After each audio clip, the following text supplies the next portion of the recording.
Welcome back to physics forum. आज का video JEE advance पे बेस्ड है और आज हम लोग रोटेशनल मोशन पे बेस्ड प्रॉब्लम को डिस्कस करने जा रहे हैं। आज का problem conservation of angular momentum पे कॉन्सेप्ट पे बेस्ड है, जो कि बहुत इंटरेस्टिंग एंड हाईली कॉन्सेप्चुअल है। तो इस कॉन्सेप्ट को समझने के लिए वीडियो को एंड तक देखिएगा।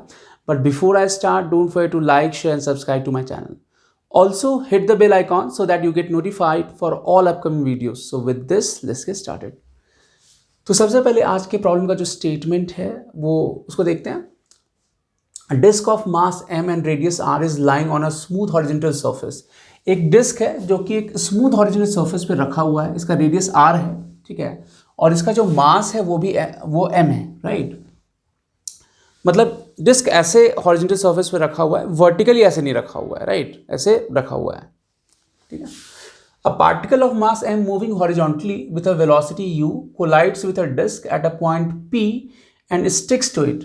एक पार्टिकल मास है जो कि u वेलोसिटी से मूव कर रहा है डिस्क की तरफ, और इसका डिस्टेंस, ये जो इसका सेंटर से जो लाइन पास करेगा, ये जो हॉरिजॉन्टल लाइन पास करेगा, उससे जो ये डिस्टेंस है वो r/2 है। ये दिया हुआ है प्रॉब्लम में, ठीक है।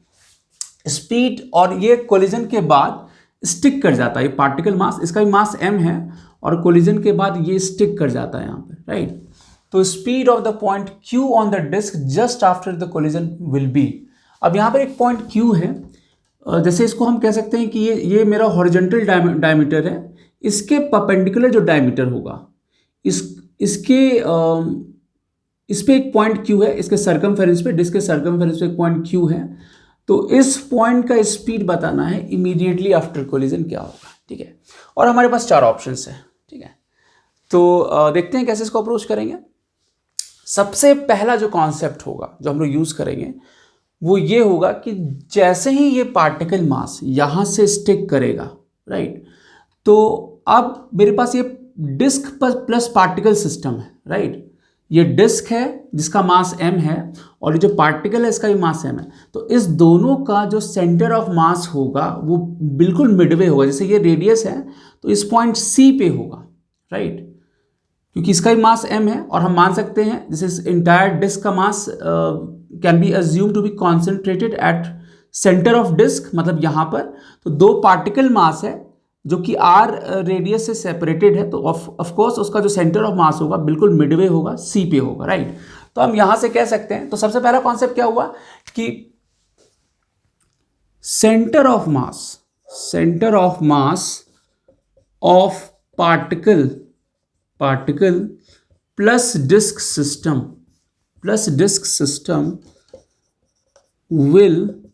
will lie at point C and not on point O, which is basically center of disk. तो पहला तो कॉन्सेप्ट ये है, ठीक है।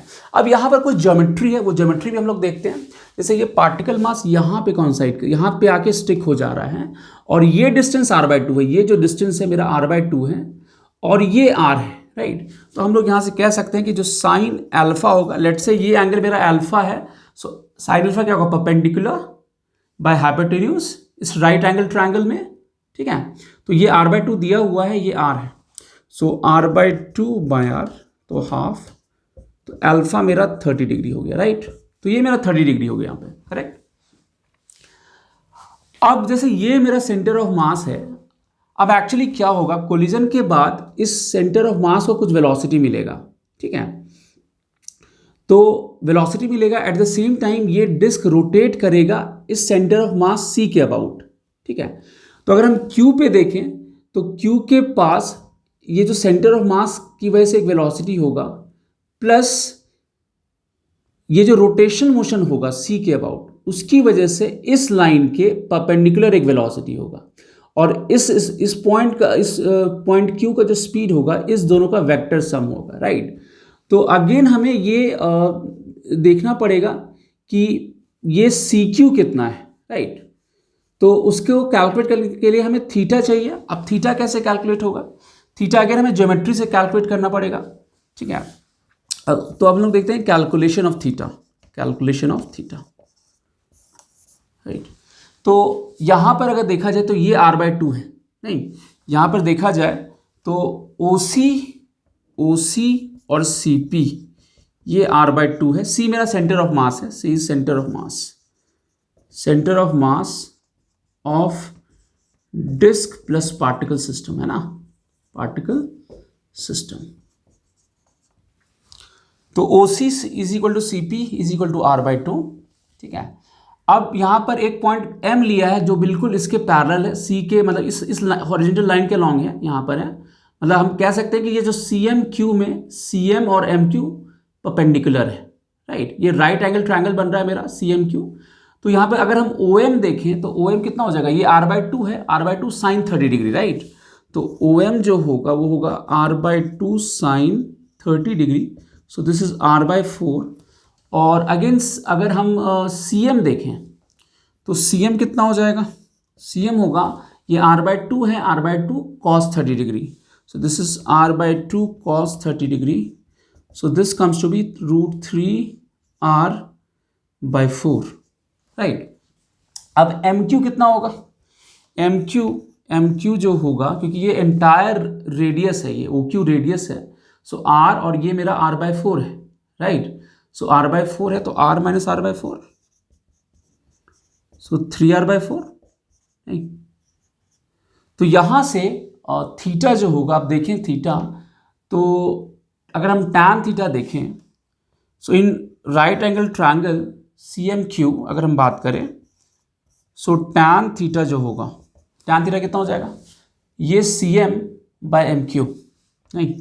So CM/MQ, CM is how much? CM is √3r/4, MQ is how much? 3r/4, so 1/√3, so theta is equal to 30 degree, right.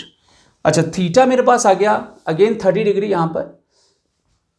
अब हमें क्योंकि CQ चाहिए, तो CQ जो होगा वो कितना हो जाएगा, अगेन ज्योमेट्री से देखें हम तो साइन थीटा लगा दें अगर हम यहाँ पर, तो साइन थीटा मेरा जो होगा हमें चाहिए CQ ना, तो CM/CQ, CM/CQ, तो CQ जो होगा CM/sin थीटा होगा। तो CM मेरा कितना आया था, CM मेरा ये था √3r/4, और साइन थीटा मेरा ये थीटा मेरा 30 डिग्री है, तो ये हाफ आ गया, नहीं। तो ये हाफ आएगा तो √3r/2। अब ये रिजल्ट जो है हमें ध्यान रखना है, तो CQ जो आया हमारे पास कितना आ गया, √3r/2। ठीक है, अब आगे का जो स्टेप होगा वो हम लोग कैसे अप्रोच करेंगे देखते हैं। तो यहां पे ज्योमेट्री भी है, right.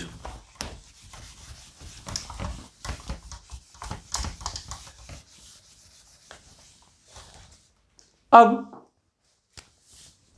From conservation of linear momentum, conservation of linear momentum for disk plus particle system, right। तो जो भी कोलिजन की वजह से फोर्स लग रहा होगा वो ये डिस्क प्लस पार्टिकल सिस्टम का इंटरनल फोर्स होगा, तो हम लोग कंजर्वेशन ऑफ लीनियर मोमेंटम लगा सकते हैं, राइट। तो हम लोग क्या लिखेंगे यहाँ पर, ये जो मूव कर रहा था यहाँ पर MU से मूव कर रहा था कोलिजन से पहले, सो MU, और बाद में स्टिक कर गया, तो जो टोटल जो सेंटर ऑफ मास का यहाँ पे टोटल मास होगा वो M और इसका M, तो 2M हो जाएगा, 2M इंटू VCM, नहीं। तो VCM जो आएगा यहाँ से आ गया U/2, और ये किधर आएगा, ये आएगा राइटवर्ड। इनिशियल जो वेलोसिटी था इस U का, ये पार्टिकल का, ये इस तरफ था, राइटवर्ड था। तो कोलिजन के बाद भी इस सिस्टम का जो सेंटर ऑफ मास का वेलोसिटी होगा वो राइटवर्ड ही होगा। सेंटर ऑफ मास यहाँ पे लाई कर रहा है और इसका वेलोसिटी राइटवर्ड होगा, है ना, from conservation of linear momentum. अब अगेन हम लोग from conservation of angular momentum लगाएं, कंजर्वेशन ऑफ एंगुलर मोमेंटम किस पॉइंट के अबाउट, एंगुलर मोमेंटम अबाउट, है ना, a point just below centre of mass on ground. यहां पे बहुत इंपॉर्टेंट कॉन्सेप्ट है। कोलिजन के बाद क्या होगा, इस सेंटर ऑफ मास को इतना वेलोसिटी मिलेगा और at the same time collision की वजह से ये ऐसे रोटेट भी करेगा सेंटर ऑफ मास के अबाउट, करेक्ट। तो यहाँ पर जो भी एक्सटर्नल टॉर्क कह सकते हैं यहाँ पे जीरो होगा, क्योंकि डिस्क प्लस पार्टिकल सिस्टम के लिए हम लोग एक्सटर्नल टॉर्क को जीरो ले सकते हैं। तो हम लोग नॉर्मली जो पिक करते हैं, कंजर्वेशन एंगुलर मोमेंटम लगाते हैं यहाँ पर, वो ये जो सेंटर ऑफ मास होता है उसके ठीक नीचे का पॉइंट होता है ऑन ग्राउंड। अब क्योंकि ये डिस्क एक कंबाइंड मोशन में होगा, तो एक बेनिफिट होता है अगर हम सेंटर ऑफ मास के ठीक बिलो वाला पॉइंट लें तो वो क्या बेनिफिट होता है। हमें पता है कि अगर कंबाइंड मोशन में जो एंगुलर मोमेंटम होता है वो उसका दो पार्ट होता है, एक तो होता है जो सेंटर ऑफ मास के अबाउट होगा एंगुलर मोमेंटम, और एक जो होगा ट्रांसलेशन की वजह से होगा, करेक्ट। तो ये होता था ICM ओमेगा, नहीं, और MRCM क्रॉस VCM दूसरा जो पार्ट होता है, राइट। अब फायदा क्या होगा, जैसे अगर हम इसी सेंटर ऑफ मास के बिलो हम लोग ग्राउंड पे लेते हैं पॉइंट, है ना, तो वो जो पॉइंट जिसके अबाउट हम लोग कंजर्वेशन ऑफ एंगुलर मोमेंटम लगा रहे हैं वो इस C के ठीक नीचे होगा, ग्राउंड पे होगा, ठीक है, और उसके बाद हम लगा रहे हैं। तो फायदा क्या होगा अगर हम वो पॉइंट पिक करें, तो क्योंकि सेंटर ऑफ मास तो इधर ही मूव करेगा सिस्टम का, तो अगर हम RCM क्रॉस VCM करें, अब किसी भी स्टैंड पे जो RCM होगा यहां से अगर मेजर कर रहे हैं तो RCM और VCM दोनों पैरेलल होगा, तो ये वाला कंपोनेंट मेरा जीरो हो जाएगा। ये फायदा होता है अगर हम सेंटर ऑफ मास के ठीक नीचे का पॉइंट लेते हैं तो, ठीक है। तो ये वाला पार्ट जीरो हो गया, तो यहां पर जो L होगा वो ICM ओमेगा हो जाएगा सिंपली, नहीं, करेक्ट। तो अब हम लोग कंजर्वेशन और एंगुलर मोमेंटम लगाएं तो एज टॉर्क एक्सटर्नल जो होगा वो जीरो हो जाएगा, है ना, सिस्टम के लिए, डिस्क प्लस पार्टिकल सिस्टम के लिए, डिस्क प्लस पार्टिकल सिस्टम के लिए जो भी फोर्स होगा वो इस दोनों सिस्टम के लिए, उसका जो टॉर्क जो भी होगा वो कैंसिल आउट कर लेगा इफेक्टिवली, तो नेट टॉर्क एक्सटर्नल टॉर्क यहाँ पे जीरो आ जाएगा, है ना। तो डिस्क प्लस पार्टिकल सिस्टम के लिए हम लोग अगेन कंजर्वेशन एंगुलर मोमेंटम लगाएंगे। So L initial is equal to L final. अब L इनिशियल कितना हो जाएगा, हमें सेंटर ऑफ मास के नीचे का जो पॉइंट है उसके अबाउट लिखना है, तो MU ये हो गया, ये मेरा R/2 था और ये R/4 आया था हमारे पास, तो ये कितना हो जाएगा R/4, ये टोटल R/2 था, ये R/4, तो R/4 ये भी होगा, तो MU R/4 right is equal to, अब जो ICM ओमेगा है अगेन उसको ध्यान से लिखना है क्योंकि यहां पर दो पार्ट होगा, एक तो डिस्क का होगा मोमेंट ऑफ इनर्शिया और एक पार्टिकल का होगा, पार्टिकल इनटू ओमेगा, करेक्ट। तो यहां से अगर हम लिखें तो कितना हो जाएगा, तो यहां से अगर लिखा जाए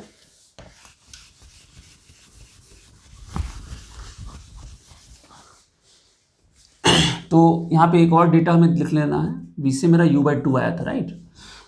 तो यहां से अगर लिखा जाए तो MU R/4, सो MU R/4, अब डिस्क का लिखना है इसके अबाउट, तो इसके अबाउट कितना होता है MR²/2, और यहां पे पैरेलल एक्सिस हम लगाना पड़ेगा, राइट। तो इसके अबाउट अगर लिखें तो इसके अबाउट MR²/2 और ये डिस्टेंस मेरा R/2 था, राइट।